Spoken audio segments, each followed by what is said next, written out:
I have to do it this way. Yeah.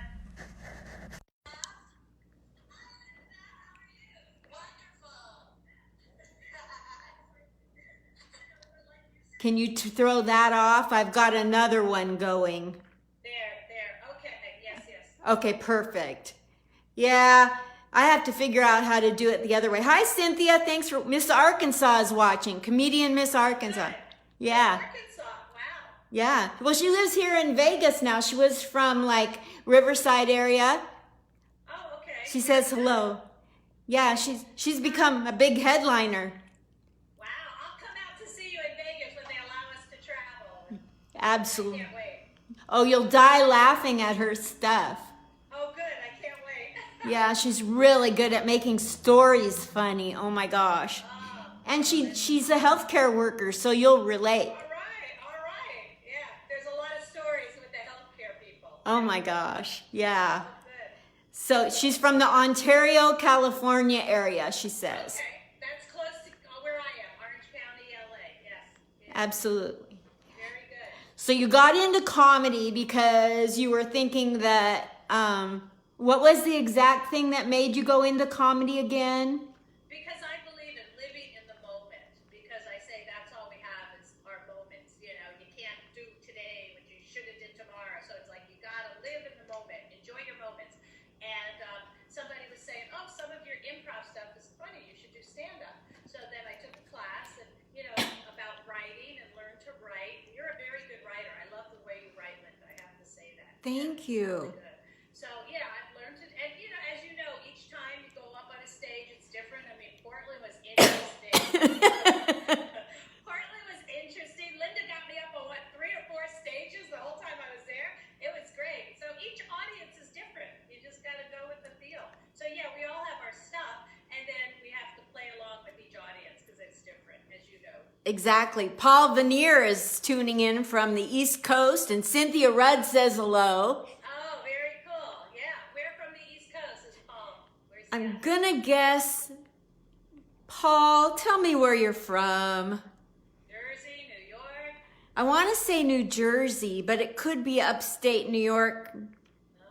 I don't know. I see him going to both places. Yeah. He's a musician and a comic, and he's been doing comedy probably 55 years. He's gonna kill me. No, I'm kidding. Probably at least 30, right, Paul? Waiting for. Does he use a guitar? Yes. An instrument? Yeah. Do you know Pete George? He does that too. Do you know Pete George? He uses a guitar. He's pretty well known. Wow. Yeah. So you got into comedy about how long ago, Nanciann? Probably about 5 years ago. And as you know, each show is different. So I've been doing LA and New York, and then I did Portland.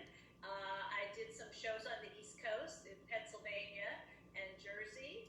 And I haven't been to New York yet, but that was planned for April. But I think that's going to be under the rug for now, you know. So, Absolutely. yeah, Portland was amazing, and I got to do some speaking events in Anchorage, Alaska, so that was fun. So everything is, you know, an interesting adventure. Yeah. Well, I've got friends at Broadway Comedy Club. So in Yeah, I would love to. You were going to go to New York too. yeah, we'll talk about that because things have changed on that front. Is she on Instagram? Cynthia Rudd, Miss Arkansas wants to know. Comedian Miss Arkansas wants you to know. Is she on Instagram? If so, what's your handle? And please stop calling me Cynthia. It's Miss Arkansas. I'm sorry, you're right. It's Miss Arkansas. I'm so sorry. Yes, I am on Instagram, and there I use Horvath Nanciann. I just spell my name backwards. Horvath, and then Nanciann. Okay. I just spell it backwards. So yeah, Nanciann is one word. You drop the Y, you add an I, and you push it together. So Horvath, Nanciann with an I on Instagram. Thank you. Yes. Perfect. Yes. I- Miss I'm Arkansas. On Facebook and Twitter. Yeah, I need to get better on the Instagram, but I am on it. But in Twitter and Facebook, I do that faster. There's so many different ways to slice bread in this world, isn't there? Jeez. Like, you can do this on Instagram Live. You can go to YouTube Live. You can do Zoom Live. And, like, it's crazy. She's going to follow you on Instagram. Okay, thank you. Thank you, Miss Arkansas. Miss Arkansas. Yes. You do the wave. If she's Miss Arkansas, she probably does the wave. I bet she's been asked to do that. Very cool. Very cool. So what else do you want to know, Linda? Well, you got into comedy about how long ago? About 5 years ago. 5 years ago. And so what was the funniest thing you've seen happen on stage, either to you or to an audience member or a comic? Okay, I'll say this. So I was doing kind of comedy improv at a senior group, and we were going around, and I said, say your first name and say an action word. And, we had, luscious Linda. And I said, okay, that could be, that could be an action word. And we had this quiet Asian woman, and she said, effing fong. And she said the word, and all the people went, oh! And I just said, moving on, that was an action word. And she did very well. So that's what she said. And she was like real quiet during the whole thing. And that's what she said. She goes, well, it was an action word. And I said, yes, it was. And your name is Fong, so thank you very much. I still remember that. So you never know what's going to come out of people's mouths when you ask for feedback. Yes, you know that. You never do. No, when you're playing with an audience, you just don't know. Yeah. So sometimes maybe it's better not to go there. Yeah. I think the funniest thing that happened to me is I was at a nursing home where my mom had passed away, and this little 92-year-old lady starts waddling up to me with her iPad, and she shows me this screen with an arrow. It's a video of her husband. And she goes, this is my husband on the David Letterman show. And I said, oh, I'm so sorry he passed away. And she said, he didn't. He's in the room deleting emails. And her... Deleting emails. He might know this Fong lady. And it turned out he worked for David Letterman doing the lighting for 15 years, retired, and came to the nursing home I was at. Wow. See, you never know. You just don't know with these people. Yes. I love that because they all have these secret lives. Yeah. So that, a lot of my humor is kind of like the old school, like how can we save money and be cheap? And when I talk about saving toilet paper, don't buy toilet paper, run to McDonald's.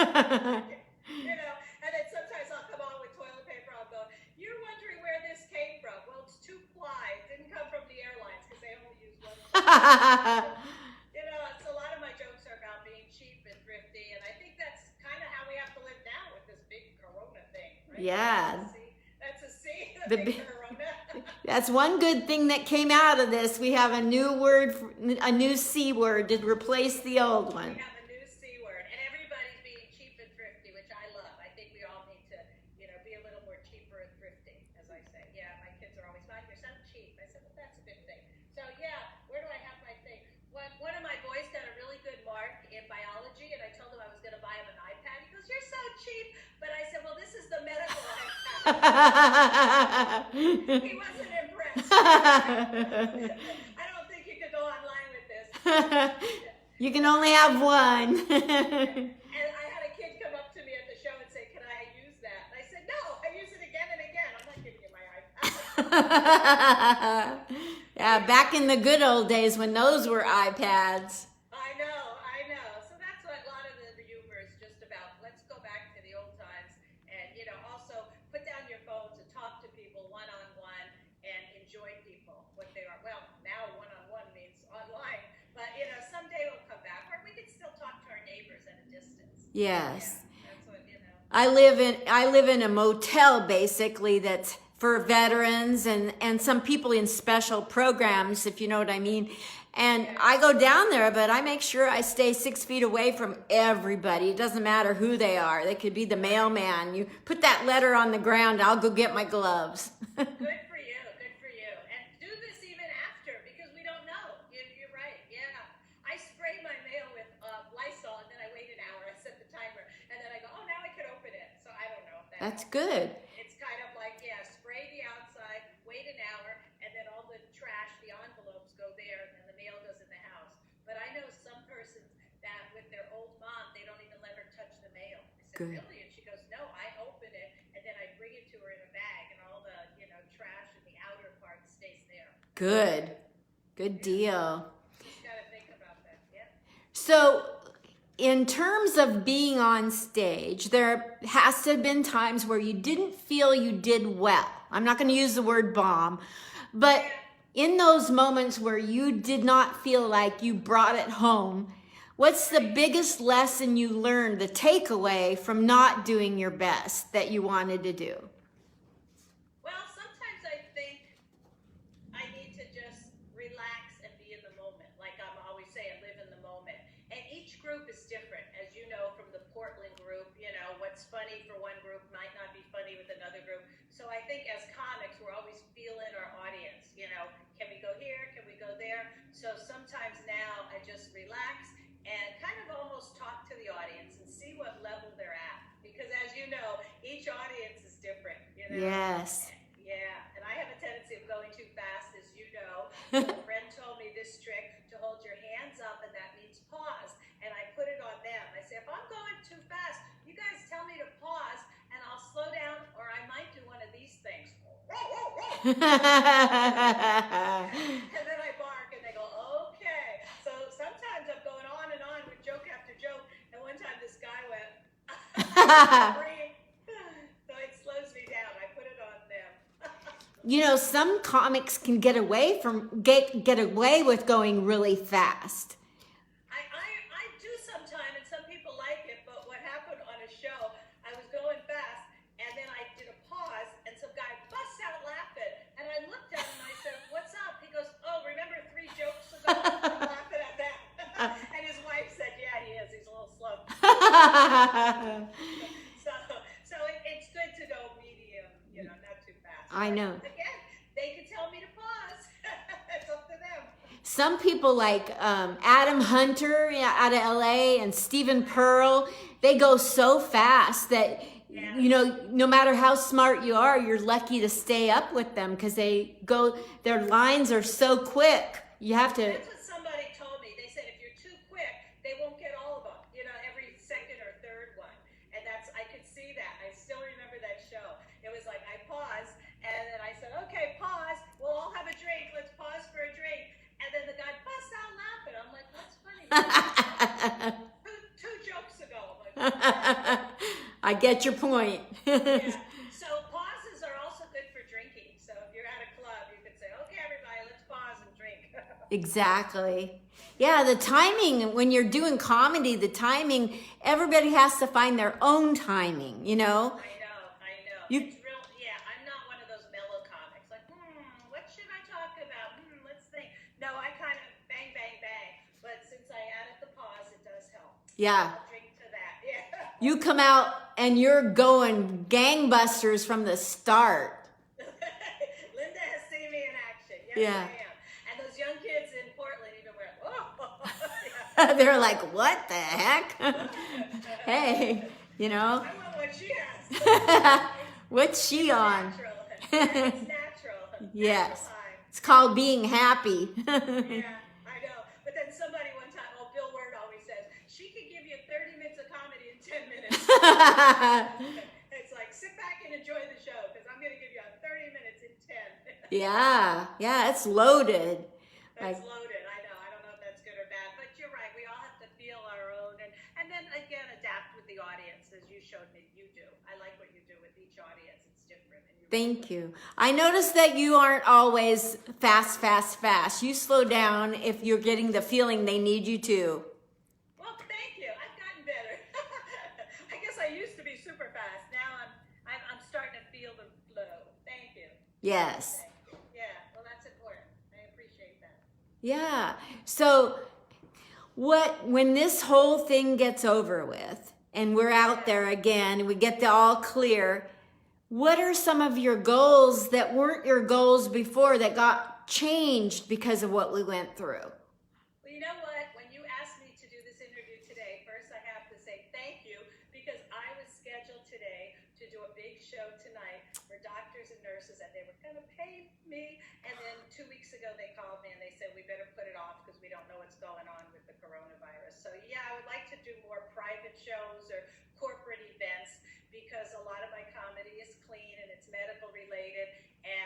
was so excited that I had that show tonight. And look, now I have your show tonight. So everything comes full circle and works out. So that's one of my goals, to do more of that kind of stuff. I really like that, whether it's, 30 people at a private show, or I think this one's going to have 50 or 75. And, I'd really like to do that. That's a goal. And also I'm getting better on the computer, maybe, and the Zoom stuff. I think we're all learning this. And, like I said, if you do a Zoom show with comedy, you could pull, comics in from Chicago and New York and everything. Yeah, Learning. if I could find a way to do the screen share where you and I are next to each other and the same size, but I did that. I was successful doing it once. So if you figure that out, let me know. Okay, well, there's probably some young kid out there watching, and you could email or get in touch with Linda or myself, because we need help too. You're Yeah, the same way. some 4-year-old. Yes, we'll take a 5-and-a-half-year-old. And now that they're not in school, We better get them before their parents dumb them down. That's right. You can help us, because I know there is a way to do that. You're right. Yeah, the 4-year-olds. Can you see all these parents homeschooling their kids? Oh, they're going nuts. They are. I mean, I'm so glad I don't have little kids, but they all are going nuts. You're right. And then they're supposed to work at home themselves. Like, how do you get work done and get meals done and clean the house, and then you're doing lessons online, and it doesn't look like they're going back either. I mean, it looks like this is it for the school year. Yeah. Wow. So, who knows? Yeah. Yeah, and it's sad for the people that are trying to have a graduation prom and party. And That's right. Graduation, proms, and weddings. We know a couple weddings that now are off too. So I know you just have to roll with the punches. yes. But yeah, I wanted to thank you for having me, because, like I said, it just hit me when you asked me. I said, this is the day I was going to do the show. So look, I'm doing your show. So Thank you so much for being a guest. And when you get rolling, have me on so you can interview me. I will. I'll do this too. That's a great idea. So thank you and goodbye. And everybody out there, keep your humor, keep laughing, and hopefully soon this will be over and we'll be able to touch people. I know, we'll miss those hugs. We do. Virtual hug to everybody out there. Thank you, Linda. I Thank you. appreciate it. Bye. Bye. Love you. Bye. Thank you. Thank you. Bye. Bye. End meeting. Here we go. Oh, thank you for all the hearts, you guys. Everybody's sending up hearts.